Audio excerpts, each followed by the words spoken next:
아, 반갑습니다. 오늘이 성도 제일이죠. 그리고 이제 해가 바뀌었으니까 새해이기도 하고요. 그래서 오늘 이제 성도 제일이니까 부처님의 깨달음에 대한 이야기를 하겠습니다. 그리고 그에 관계되는 새해에는 어떻게 하면은 행복하게 살 수 있는가? 행복에 대한 이야기를 하겠습니다. 2600년 전에 부처님께서 부타가야에 있는 이 브리수 아래에서 깨달음을 얻으셨습니다. 그 깨달음 내용이 뭔지를 우리가 알아야 돼요. 이 깨달음 내용을 알면은 앞으로 우리가 어떻게 살아야 될 것인지, 우리가 무엇을 가치로 삼아야 될 것인지를 알 수가 있어요. 부처님의 깨달음 내용은 연기법이라고 그러죠. 연기. 네. 이 연기에는 첫 번째 인과의 뜻이 있어요. 인과의 뜻이 있기 때문에 도덕성하고 관련이 있습니다. 그 요즘 제게 영화 중에 신과 함께라는 영화가 굉장한 바람을 일으키고 있죠. 벌써 거의 1,300만 명이 그 영화를 봤다고 하니까 그 내용이 바로 이제 그 부제가 죄와 벌이죠. 죄를 짓게 되면 벌을 받는다. 불교의 가르침을 모티브로 한 영화입니다. 그러니까 선인선과 악인낙과. 내가 선행을 하게 되면 선한 결과고 악행을 하게 되면 악한 결과가 온다는 윤리적인 가르침이 그 안에 들어가 있죠. 부처님 깨달음 내용의 첫 번째 뜻이 연기의 뜻이 인과의 뜻이 있다는 거죠. 두 번째는 상호 의존이란 뜻이 있습니다. 모든 존재는 상호 의존해 있다. 분리되어 있는 것은 아무것도 없다. 그런데 여기에는 평등이라는 뜻이 들어가 있어요. 2600년 전에 부처님께 깨달음을 얻으셔서 이 가르침을 펼 때 인도 사람들이 전부 환호를 했습니다. 왜 그랬을까요? 인도는 그때만 하더라도 카스트 제도가 있었어요. 우리로 치면 양반, 상놈 같은 그런 계급을 이야기합니다. 그런데 부처님께서 모두는 평등하다고 얘기를 하고 있으니 이 인도 사람들이 열광을 할 수밖에 없는 것이죠. 그럼 상호 의존이라는 말이 어떻게 해서 평등하다는 얘기일까 하는 거죠. 클라우드 아틀란스라는 영화에 보면은 그런 얘기 나옵니다. 주인공이 6번 환생을 하면서 사회 정의를 구현하는 내용이에요. 그 중에서 주인공이 복제 인간으로 태어납니다. 그것도 여자예요. 우리나라 배우 배두나라는 배우가 주인공으로 나옵니다.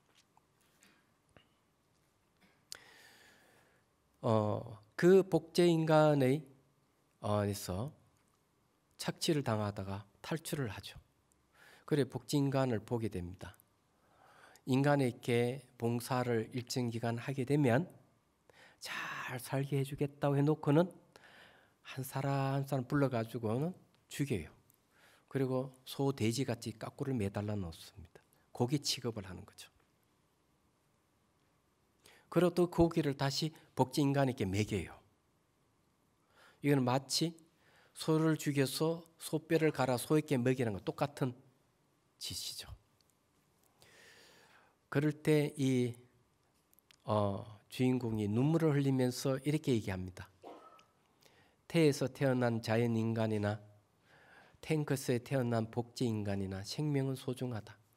모든 존재가 상호 의존해 있고 분리되어 있지 않다면 어찌 해서 착취를 하고 폭행을 가하고 죽일 수가 있느냐.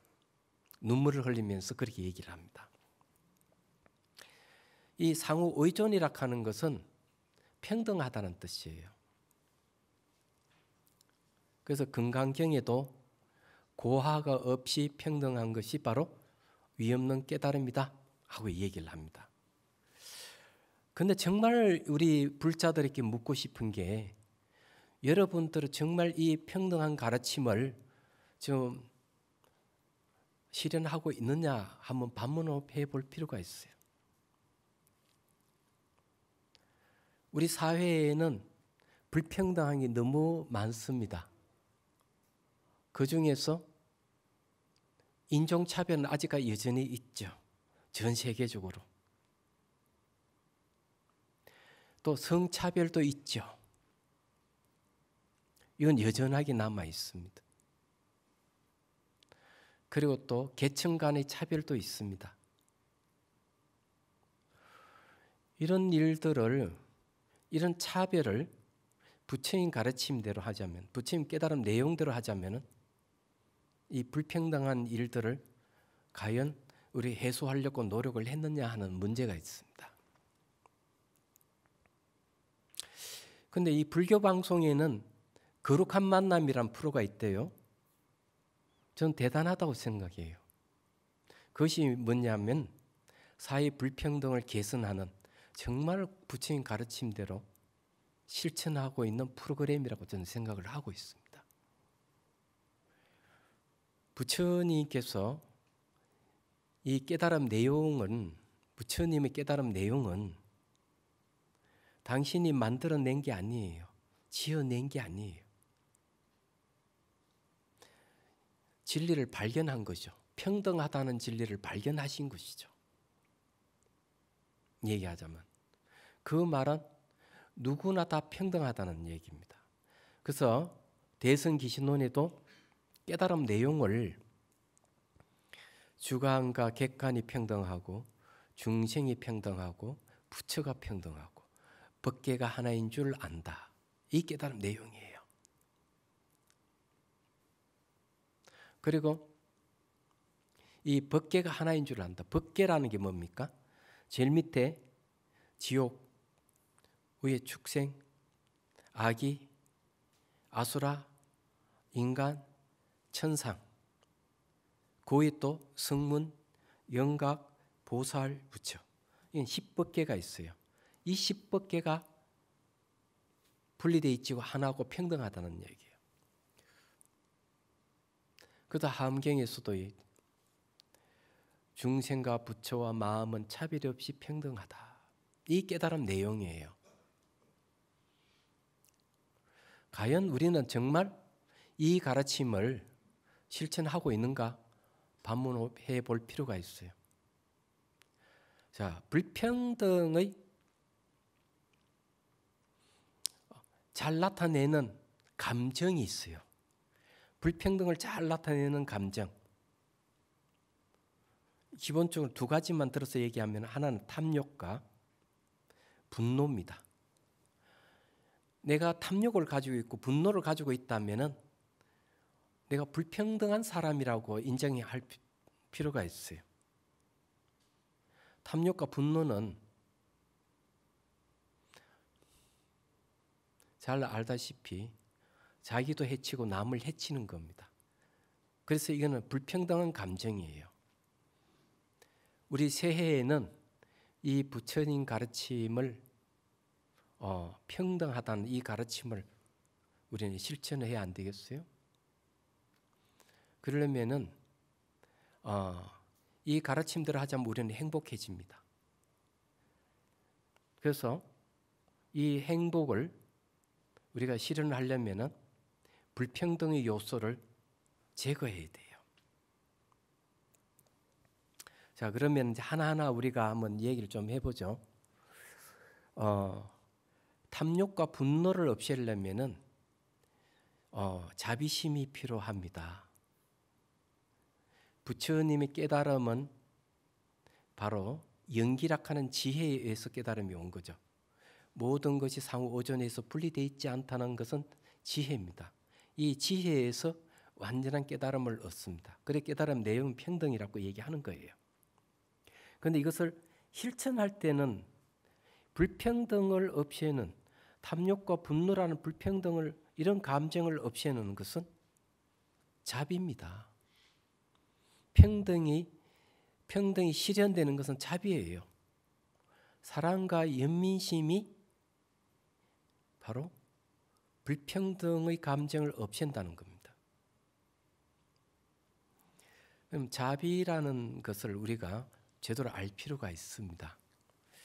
자, 그러면 한번 불평등의 감정부터 한번 살펴볼 필요가 있겠죠. 사회 현상, 아니 지구촌에서 일어나는 불평등의 현상들 너무나 많습니다. 얘기하자면 불평등을 조장하는 감정인 탐욕부터 한번 살펴보도록 하죠. 우리가 지금 굉장히 춥죠. 영하 17도라고 그러죠. 이 기후 변화는 어디서 왔을까요? 이 온난화에서 왔답니다. 온난화가 주범이에요. 남북극에 이게 온난화가 생기니까 제트 기류가 그것을 막아줬는데, 한파를 막아줬는데 그게 느슨해짐으로 해서 북극에서 한파가 내려온 거예요. 그래서 우리가 이런 영하 17도라 하는 이런 추위를 맛보고 있는 거죠. 그럼 온난화의 주범이 뭘까요? 탄소입니다. 이산화탄소. 자, 그 중에서 이제 화석 연료를 많이 쓰죠. 그게 한 14%가 정도인데요. 그럼 화석 연료를 많이 쓰는데 우리는 경제 발전이라는 미명하에서 이거 많이 쓰고 있죠. 그런데 그것이 어떤 변화를 가져왔는가 한번 생각해 봐야 돼요. 여러분 혹시 아이들이 1년에 몇 명 죽는 줄 아십니까? 이 기후변화, 이 공기 오염으로 인해서 아이들이 64만 명 정도 죽는답니다. 1952년 12월 5일에 런던에 어떤 일이 벌어졌을까? 스모그가 런던을 덮었어요. 그건 한 5일간 진행됐는데 몇 명이 죽었을까? 경제 발전의 미명하에서 그 스모그에 의해서 죽은 사람들이 10,000명이 넘습니다. 그럼 어디서 나와요? 경제 발전이라는 미명하에 화석연료를 얼만큼 많이 쓰느냐는 거죠. 놀라운 일이죠. 지금 서울에도 오늘 날씨가 춥기 때문에 이 미세먼지가 좀 없는데 날씨가 따뜻해지만 미세먼지가 또 덥죠. 이런 것도 어떻게 오겠습니까? 이거는 여러분은 고기를 많이 먹는 거하고도 관련이 있어요. 저게 중국에서 화석연료를 많이 대고 미세먼지가 많이 생기고 이것이 바람을 타고 한국에 이렇게 날려들어오니까 이런 문제가 생기죠. 그 다음에 고기를 많이 먹으니까 소, 돼지, 양, 말 많이 키우잖아요. 그는 고비 사막 쪽에서 이 풀뿌리까지 다 먹는다고.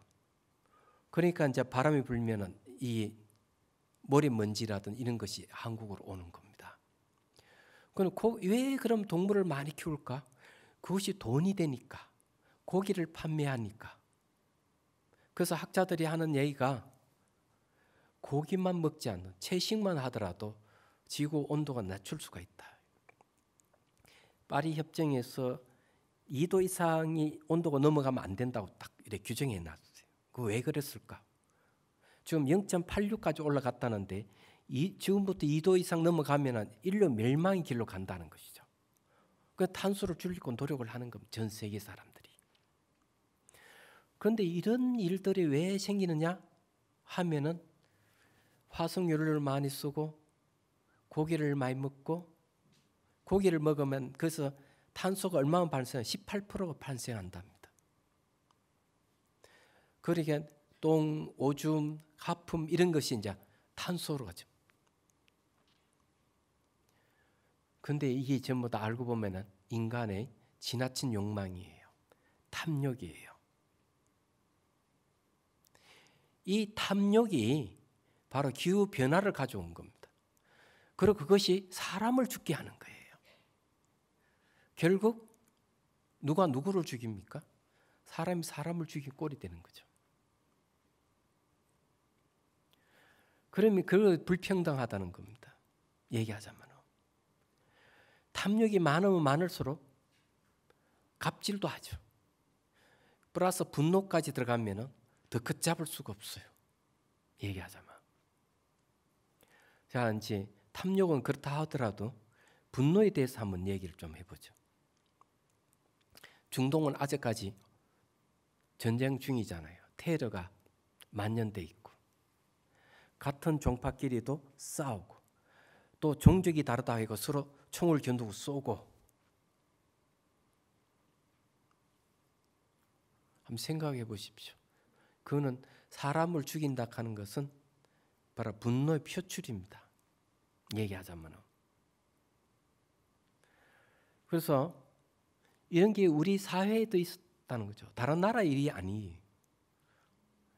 우리 사회에서도 분노 조절 못하는 사람이 너무 많아요. 분노 조절 장애를 가진 사람들은 항상 폭탄을 안고 있다 그러죠. 그래서 이것을 폭탄을 돌린답니다. 마치 우리가 폭탄주를 돌리듯이. 가정폭력이 대표적인 겁니다. 부인이라든 자식을 폭행하는 거죠. 그렇게 해가지고 내가 분노가 없어지면 좋겠는데 그냥 아주 분노심은 사라지는, 조절을 못하는 거죠. 일이 너무 많습니다. 이거 어떻게 해야 되느냐는 거죠. 그런 거는 SNS를 통해서 댓글을 달면서 표출하죠. 분노를 막 악플을 달고 그렇죠. 또 그것을 통해서 이 성차별 같은 것을 드러내고 있죠. 수침심이라든지 이런 걸 많은 사람들이 공감을 얻으면서 극복하면서 그런 것 중에 하나가 미투락하는 운동입니다. 그런데 분노는 왜 생기는 얘기죠? 얘기하자면 탐욕이 충족되지 않으면 분노가 일어나요. 이게 문제예요. 제가 이제 자비선사 주지입니다. 자비선사는 템플 스테이를 운영하고 있는데 템플 하러 오시는 분들 중에서 분노 조절이 잘 안 됐어. 명상을 통해서 해결해 보려고 오시는 분들이 계십니다. 자비선사 템플은 프로그램들이 전부 다 명상 프로그램이에요. 한 청년이 찾아왔는데 군에 곧 입대를 해야 되는데 근데 군에 그들을 입대하면은 내가 순간순간 분노가 일어난 이걸 참지 못했어. 혹시 사고 칠까 싶어서 명상하러 왔다는 거죠. 그런데 어릴 때 트라우마가 있는데 왕따를 당한 트라우마. 이게 어릴 때 이게 초등학교 때 있던 이것이 점점 커지면서 청년이 되고도 이 분노 조절이 안 되는 거예요. 그래서 명상하러 온 겁니다. 그리고 배워서 몇 달 전에 제대를 해왔더라고요. 아무 사고 없이 너무 고맙다고. 청년들이 찾아옵니다. 자, 그래서 이제 우리가 행복해질 수 있는 것은 탐욕과 분노를 어떻게 하면 해소할까 하는 거죠. 이게 이제 사랑과 연민심입니다. 얘기하자면 우리 이거 필요해요. 이 방법을 제가 여러분들에게 가르쳐 드리겠습니다. 혹시 그런 분이 있으면 가르쳐 주시면 좋죠. 저는 그렇게 생각을 합니다. 사회 곳곳에서, 세계 곳곳에서 이 분노 조절 장애와 탐욕을 가진 사람들이 엄청 많습니다. 우리들 보편적으로 가지고 있죠. 그런데 이것을 잘 활용하면은 좋은 에너지로 방향 전환이 가능해지는 거죠. 그래서 이제 이걸 한번 얘기를 좀 해보고 싶어요. 여러분들에게 방법을 알려 드리겠습니다. 우선 분노 조절 같은 건 보통 이걸 어떻게 얘기하는가 하면 이렇게 보통 심리학자들은 얘기를 합니다. 자기가 화가 냈다면은 내가 왜 화를 냈는지 글을 적어보라는 거죠. 글을 자꾸 적다 보면은 내가 어느 때 어떤 게 누구에게 화를 냈다고 자꾸 글을 적다 보면은 그 객관적으로 자기를 볼 수 있다는 거죠. 얘기하죠. 우리가 하나의 분노심이 일어날 때는 그 안에 뭐가 있는가 하면은 수치심도 들어갑니다. 외로움도 들어가 있고 질투심도 들어가 있어요. 그런 것들이 이게 표현이 안 되는 것, 이런 것들 분노로 표출되는 경우가 많아요. 살펴보면. 그래서 이런 것들을 어떻게 해소하는 얘기. 내가 화가 났다는 걸 내가 스스로 표현해 볼 수가 있는 거죠. 그런데 화는 이렇게 눌러놓는다고 참는다고 되는 일이 아니에요. 자꾸 점점 사이 폭발을 해버려요. 그러다 이것도 뱉어내가지고 뱉어내면은 또 어떤 일은 속 시원할는지 모르지만은 그럼 거기서 화가 다시는 안 나면 참 좋겠지만은 또 화가 또 차오를 땐 또 어떻게 해야 되느냐. 그러면 또 화를 푸는 것이 점점 주의가 짧아지는 거예요. 그리고 어떤 사람은 아예 방문을 걸어 잠그고 베개를 던지고 온갖 난리를 다 치고 푼다네. 그러면 완전 풀어지면 좋겠지만 그 주기가 점점 짧아져서 그런 일들이 완전히 해소가 안 되는 거예요. 이게 산에 올라가 고함을 지른다 해가지고 완전히 해소가 안 되는 거죠. 일시적인 방편일 뿐입니다. 그래서 보통 이제 글을 쓰거나 내가 화난 것을 이야기하거나 이러면 어느 정도 풀릴 수가 있는데 근본적인 문제 해결이 안 된다는 거죠. 그래서 내가 나를 볼 줄 알아야 된다. 내가 나를 보기 시작하면은 돼요. 그런데 원래 이런 탐욕이라든지 분노가 일어나지 않으려면은 뭐가 필요하냐면은 어떤 경제적인 여유도 있어야 되고 시간적으로 여유가 있어야 돼요. 여유가 필요해요. 그러면은 분노가 안 일어날 수가 있어요. 탐욕도 훨씬 줄어들 수가 있어요. 그런데 이 여유가 없고 시간적인 여유가 없고 이렇게 하면은 마음이 급해지죠. 얘기하자면 내가 가지고 싶은 것은 많고 가질 수는 없고 분노가 일어나고 이렇게 자꾸 이것이 멈춰지질 않는 겁니다. 그래서 이제 이 방법을 해소하는 건 명상이 제일 좋은 방법이에요. 내가 나를 보기 시작하면은 그런 일이 점점 줄어들기 시작해요. 내가 나를 볼 수가 있다는 게 아주 중요해요. 얘기하자면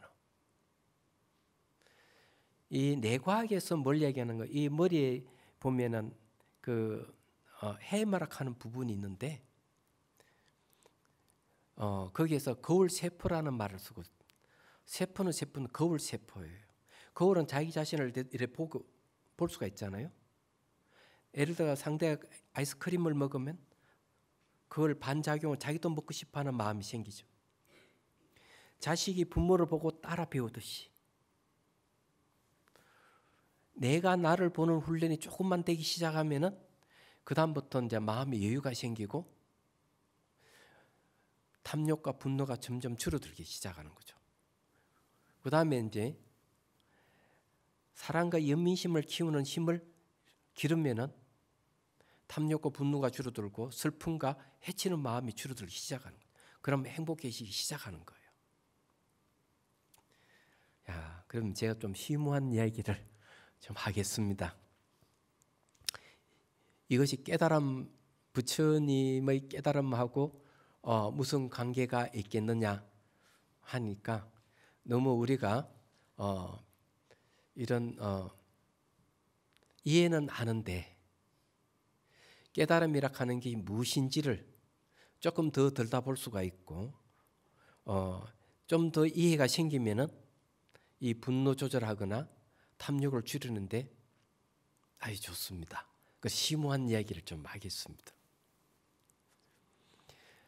우리가 명상을 해서 깨달음을 얻는다 이러면 뭐가 새로운 깨달음을 얻는 같이 생각하지만 그렇지 않아요. 깨달음 내용이 연기라고 하죠. 연기법은 부처님께서 이렇게 얘기합니다. 누가 부처님에게 이 연기법은 부처님 당신이 만들었습니까? 다른 사람이 만들었습니까? 하고 물어요. 그 초기 경전의 연기법경에서는 부처님 이렇게 얘기합니다. 내가 만든 것도 아니고 남이 만든 것도 아니고 열애가 이 세상에 출현하거나 출현하지 않거나 아무 상관이 없이 연기법은 상주하는 것이다. 이렇게 얘기합니다. 그래서 이거는 우리가 진리를 만드는 게 아니고 발견하는 것이라고 얘기했듯이 그런 것이죠. 그럼 연기를 깨달은 이 마음을 찬찬히 들다 보면은 마음이 연기한다는 사실을 알게 되고 모든 존재가 마음의 현상이라 하는 것을 알게 돼요. 자, 그래서 이제 그러려면은 이런 걸 제대로 알려면은 마음의 본성을 들여다볼 필요가 있는데 이 마음의 본성이 무엇인지를 우리가 좀 이해할 필요가 있어요. 결론적인 얘기하면은 우리 마음의 본성을 보리라고 합니다. 보리. 깨달음이라는 뜻이에요. 내가 뭘 해서 깨닫는 게 아니고 내가 수행하거나 안 하거나 본래 우리 마음속은 깨달음이고 이 세계도 깨달음이에요. 그래서 보리 다른 이름이 법계라고 얘기합니다. 지옥부터가 부처님 이래가 10법계가 있는데 이 자체 그냥 깨달음이라는 거죠. 도대체 이런 말이 무슨 말인지를 우리가 이해를 해야 됩니다.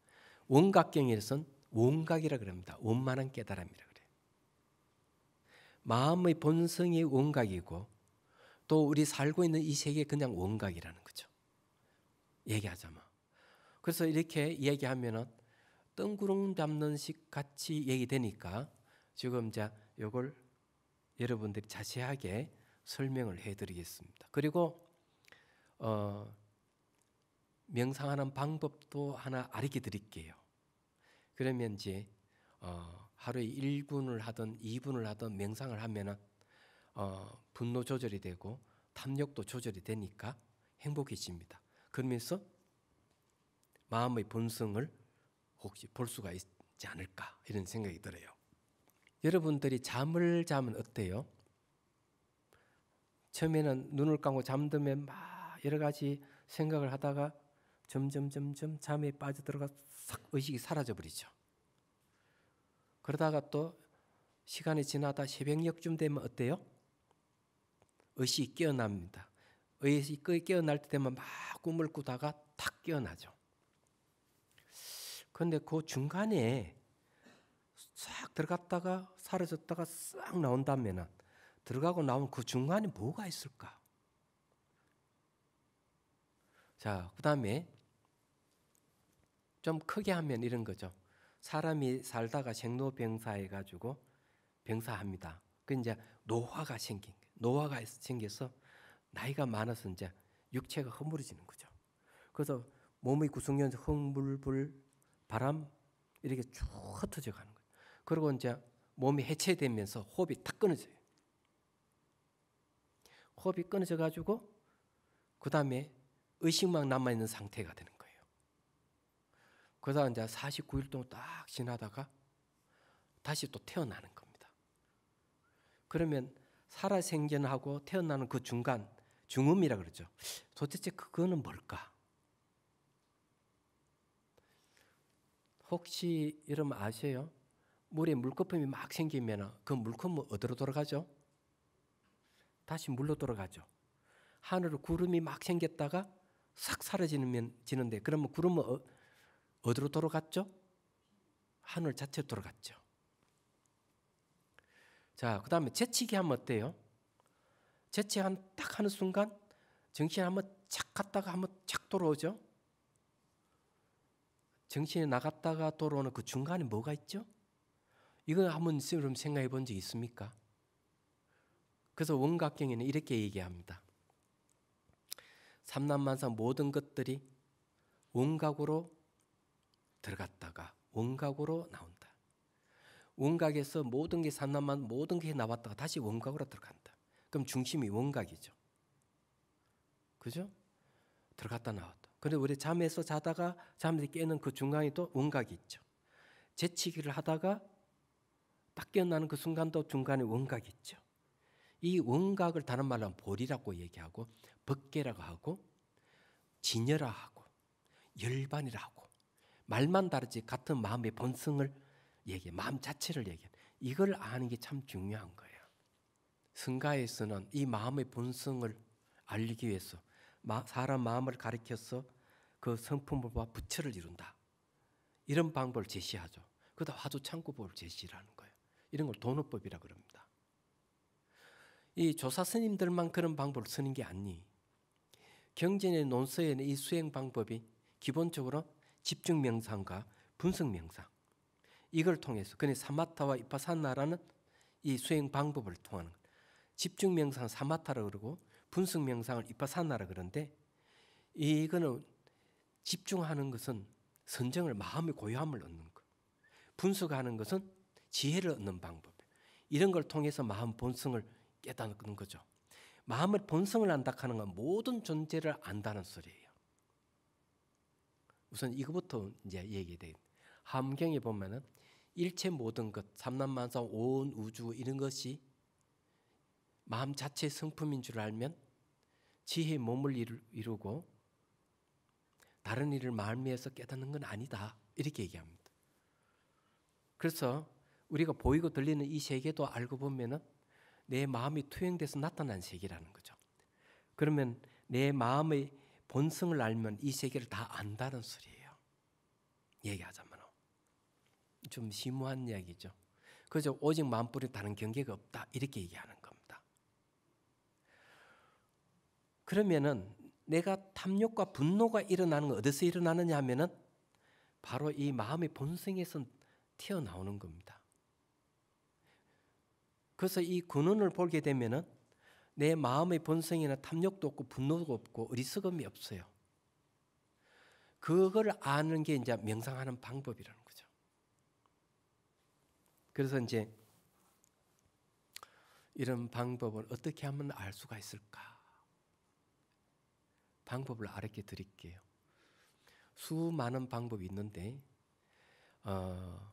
보조국사께서는 무심 공부라는 말을 쓰고 있어요. 무심. 마음이 없다 하는 것은 그냥 돌덩어리라든지 또는 나무 토막 같은 걸 얘기하는 게 아니고 마치 텅 비어 있는 병과 같다. 병 속에 비어 있듯이 마음이 무심도 마음이다 이렇게 하는데 마음을 비는 게 상당히 중요해요. 그런데 이 방법을 아는 게 참 중요합니다. 그래서 달마스님께서는 이렇게 얘기합니다. 바깥 반년을 쉬고 안으로 헐떡거리는 마음이 없으면은 마음의 본성으로 들어간다. 이 무심한 방법. 그래서 우리가 오감을 통해서 내도록 대상을 인식을 하는데 이 오감의 기능이 딱 중지가 되고 내 안에 일어나는 감정과 생각이 일어나는 것이 조용해지면은 빈병과 같이 된다는 거죠. 이게 무심이에요. 그러면 이렇게 하는 방법은 어떤 것이냐 하는 거죠. 화두를 들면 좋겠는데 어렵다고 생각하는 사람들이 많기 때문에 쉬운 방법을 알게 드릴게요. 그게 좋지 않아요? 자, 그러면은 한 1분 정도만 방법을 알게 드리겠습니다. 그리고 이제 다시 이제 마지막 얘기를 하겠습니다. 자, 허리를 펴고요. 자, 숨을 한번 들으시고, 자, 내쉽니다. 내쉴 때 어깨 힘을 빼십시오. 척추로 고쳐 세웁니다. 자, 이 방법 기본적인 겁니다. 의자에 앉아서도 가능해요. 몸에 힘이 들어가면 망상이 생길 때 힘을 빼고 척추로 고쳐 세우면은 여러분들 몸이 이완이 돼요. 머리가 시원해지고. 자, 이제 감로수를 머리에 부어주는 게 좋아요. 감로락 하는 건 불사의 약입니다. 열반의 다른 이름인데 생멸이 없다는 거죠. 그냥 물을 상상하는 거죠. 샤워기를 하든지 병에다가 간신보살님이 물을 부어준다 상상. 물을 쭉 부어주기만 하는 거죠. 자, 한번 해보죠. 자, 처음에는 코끝에 시선을 둡니다. 한 10초 정도. 이거는 이제 순간 집중을 하기 위해서 그런 거죠. 자, 눈을 감습니다. 눈을 감고, 자, 간신보살이 오셔서 병에 감로를 우리 머리에 물을 부어준다 상상하십시오. 물을 쭉 부어주면서 발끝 손끝 물이 흘러나가도록 합니다. 물을 계속 부어주는 거죠. 자, 이렇게 이제 하는 겁니다. 자, 눈을 뜹니다. 자, 이런 제 이야기 들으시면 물을 계속 부어주고 있다고 상상하십시오. 그럼 제 얘기를 들으십시오. 물을 부어주면 어떤 일이 벌어질까? 이 간신보살 수행법 중에 하나인데, 물을 이게 상상의 물이 계속 흘러가다 보면은 자기를 아이라 생각하고 간신보살 어머니라 생각, 어머니가 아이에게 물을 부어준다고 생각하십시오. 이거는 사랑의 힘을 키우는 겁니다. 근데 몸에 이제 통증이 막 생겨 이러면은 미안하다, 고맙다, 사랑한다, 아무개 사랑한다 하면서 마음속으로 얘기를 하는 거죠. 자기에게. 그러면 그쪽 물을 흘러보내면은 통증이 완화되기 시작하는 거죠. 그런데 계속 이렇게 하면요, 집중이 생겨가지고 몸의 형태가 점점점 다 사라져버려요. 몸의 형태가 사라져버리면 그때는 물을 부을 필요가 없어요. 그러니까 가만히 사라진 상태를 지켜봅니다. 그리고 엉덩이 감각 남의 감각을 지켜보고, 감각 어떻게 바뀌어가는지 지켜보기 시작합니다. 지나 감각은 돌아오지 않았고 미래 감각은 오지 않아 현재 감각도 머물지 않는다. 머물지 않는 감각에 딱 머물을 지켜보게 되면 아무것도 없어요. 몸의 형태가 없어요.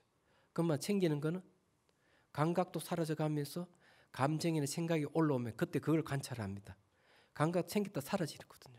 그러면 계속 사라지는 거기에만 계속 집중하고 있는 거예요. 그럼 마음껏 텅 비어져 버립니다. 비어지는 건 공성은 아니에요. 그냥 이 병 속에 비어 있는 같이 되는 거죠. 무심해지는 거죠. 그래서 이 텅 빈 걸 계속 보고 있으면은, 보고 있는 마음이 표착되면은 그 마음에도 집중해 갑니다. 그러면서 뭘 하나 알게 됩니다. 마음은 찰나지간함이 있구나.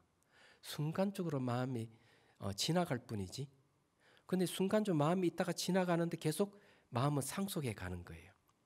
흘러가는 겁니다.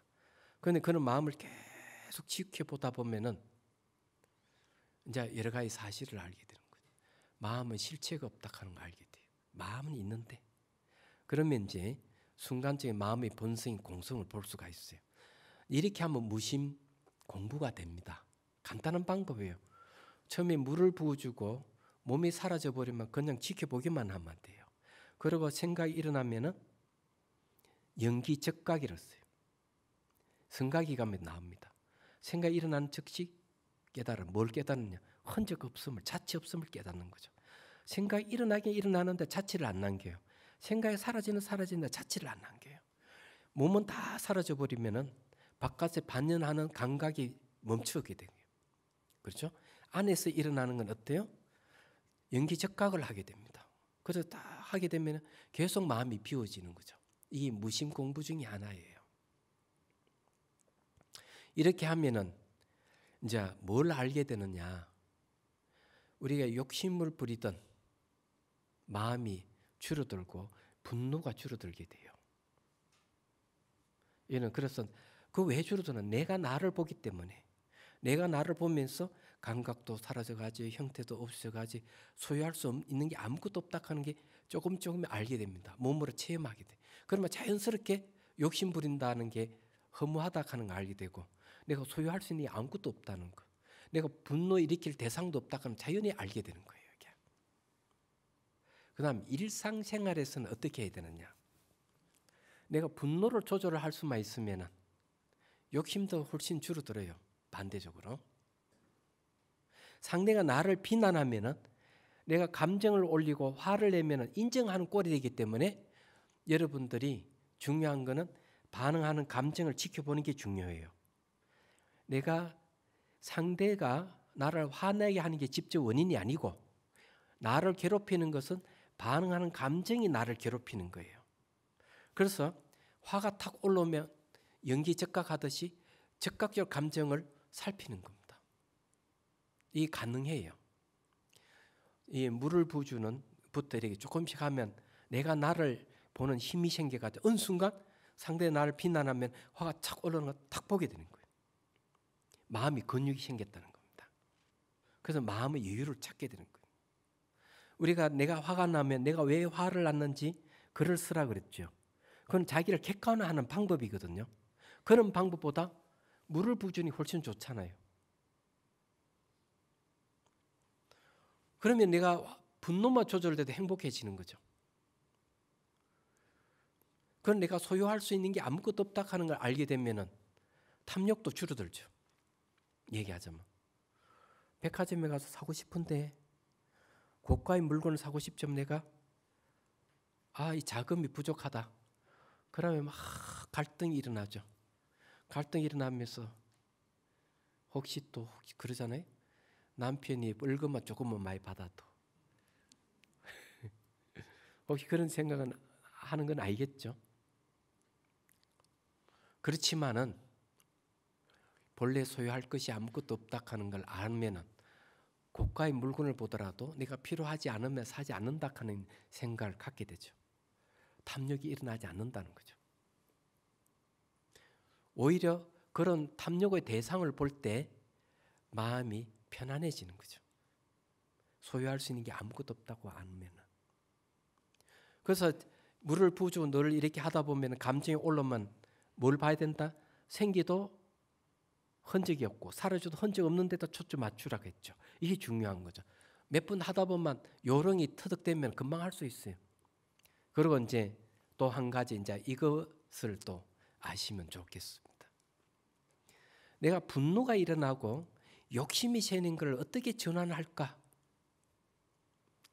바로 자비심으로 전환입니다.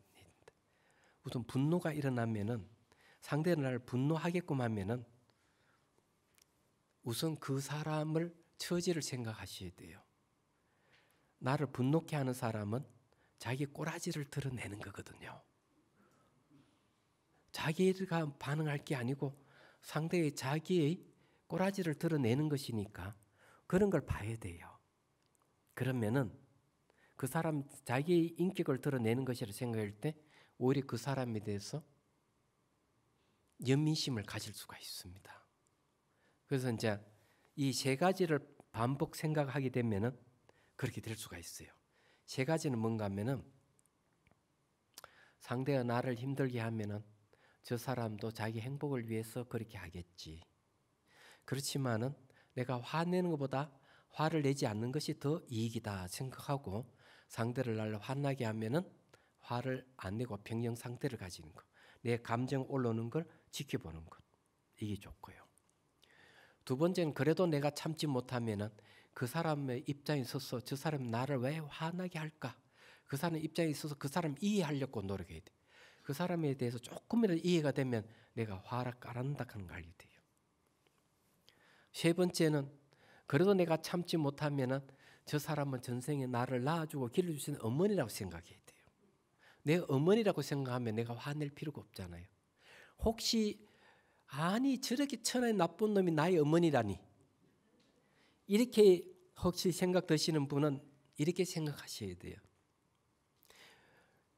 불교에서는 어머니를 어떻게 생각하느냐 하면은 모든 생명은 어머니로 보는 겁니다. 왜냐하면은 모든 생명은 생명을 낳고 기르고 존속하게 해주는 거죠. 어떤 생명이든 사람이든 사람이 아니든 생명은 생명을 낳고 생명을 존속하게 해줍니다. 그 어머니예요. 그럼 우리는 인간으로만 태어난 게 아니에요. 여러 생을 거치면서 우리 마음의 본성이 결정되어 있는 게 아니라 남자로 결정되어 있지도 않고 여자로 결정되어 있지도 않고 인간으로 결정되어 있지도 않고 동물로도 결정이 안 되고 신으로 결정이 안 돼 있어요. 비어 있는 거죠. 그래 평등하다는 거죠. 그래서 자기가 살아 생전 내가 어떤 심리를 갖고 있다는 그 심리에 따라서 내가 지옥 심리를 갖고 있으면 다음 시간 지옥에 태어날 것이고, 축생의 심리를 갖고 살면 축생으로 태어날 것이고, 내가 악의 심리를 갖고 있으면 악의로 태어나. 그런다 이게. 내가 신의 심리를 갖고 있으면 천상 신으로 태어나고, 인간의 심리를 갖고 인간으로 태어난단 말이에요. 그렇기 때문에 나의 심리에서 다음 시간에 결정되는 것이지, 나의 본성은 원래 결정되어 있지 않아 비어 있는 겁니다.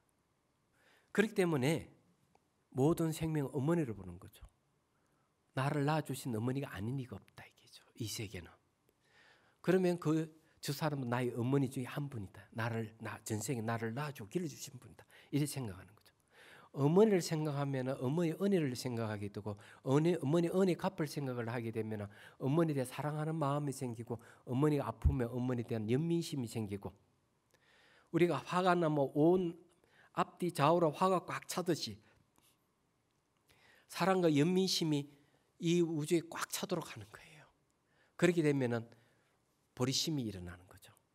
중생을 돕겠다는 마음, 내가 효과적 돕기 위해서 위없는 깨달음을 구하겠다는 마음, 이게 보리심이에요. 그리고 이제 핵심은 어디 있습니까?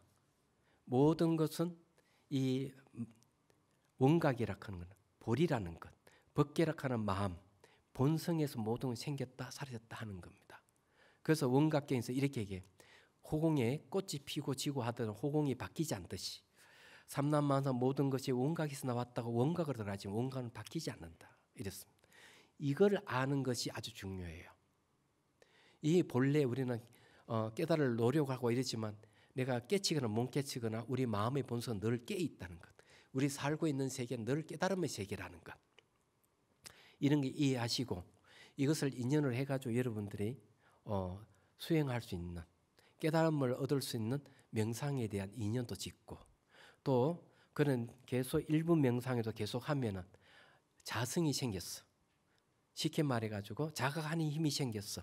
내가 탐욕과 분노를 극복할 수 있는 일이 생기고, 나아가서 나의 마음의 본성, 무심으로 들어가서 무심 상태에서 깨달음을 얻을 수 있는 그런 기회도 주어진다고 저는 생각을 합니다. 그래서 제가 여러 가지를 얘기를 했는데 좀 어렵죠. 네. 그래서 한번 그 중에서 쉽게 생각되는 부분을 이해하시고, 부처님의 깨달음이 바로 연기법이 거의 평등을 얘기하기 때문에 불평등을 해소하는데 우리가 여러분 실천해야 돼요.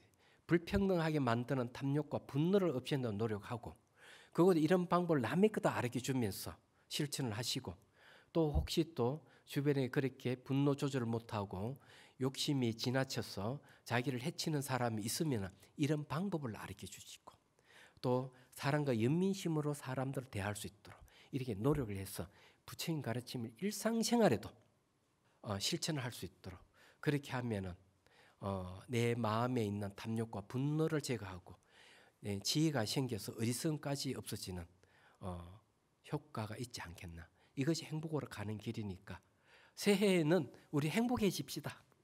네.